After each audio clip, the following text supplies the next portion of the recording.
Hello and welcome to the One Life Church devotional series where we cover the entire Bible in 20 months. Well, today's chapters are Psalm 115 and Titus chapter 2.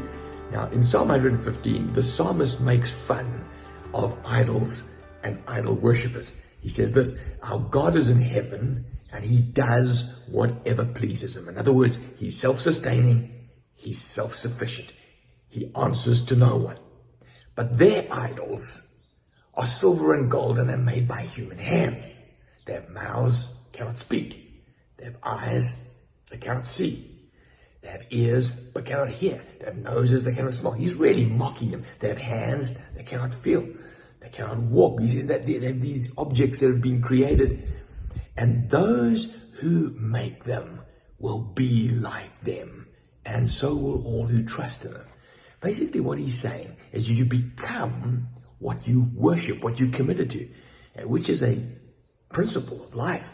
Commitment creates identity. Whatever you commit yourself to shapes who you are. I commit myself to my kids.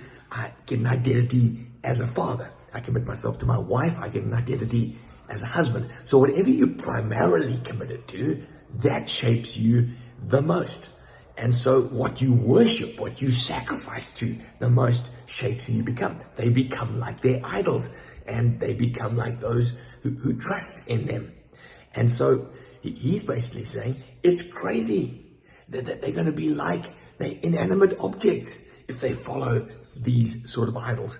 Now, you might say, well, what's that got to do with me today? Well, idols today might not be cast in gold and silver, although some religions do, but anything that you worship as the thing of ultimate significance is your idol.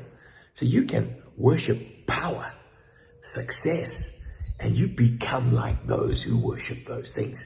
And that's what he's saying. So then he says on a number of occasions, I think it's about 3 times, he says, trust the Lord, worship the Lord 3 times. And then he says, those who do that will be blessed. And he says that about 4 or 5 times. Blessing comes.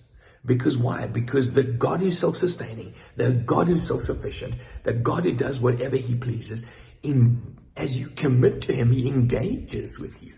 That's Psalm 115. Now, in Titus chapter 2, we have a look at the practical outworking of the gospel. And Paul says to Titus, if you're preaching properly, this is what should be happening. Older men should be worthy of respect. They shouldn't be losing their rag. Older women, not getting drunk, not being gossips. Instead, they should be raising up the younger women, showing them how to live godly lives. Younger men shouldn't be losing their temper. And then he says this: slaves ought to live their life in such a way that their owners find the gospel attractive. So they shouldn't be talking back to them. They should be trustworthy. They shouldn't be stealing from them. And you're saying, well, Grant, is this an endorsement of slavery? No, it's not an endorsement of slavery. The Bible is all about liberty and freedom. But if you're in that position of slavery, what's important is the gospel getting out. Now he ends this chapter by showing us how. How do slaves live godly lives in the face of this sort of adversity? How do older women not be drunk and gossip when everybody else is doing so? How do men not lose their heads in the face of a weird and wild world? He says, well, it's this. It's the grace of God.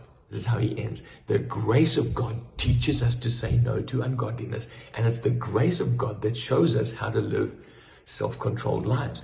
The grace of God is his enabling. It's his favor. It's his power that's outworked in us. It's not a whole bunch of rules. You don't line up a whole lot of rules and say, I'm going to follow that. It's not self-will that's drummed up inside of you. No, it's the enabling of God that we don't deserve, that we don't earn, but that he gives us. And so as we face today, let's lean on the grace of God, the empowering of God, the enabling of God to live our lives as he's called us to live.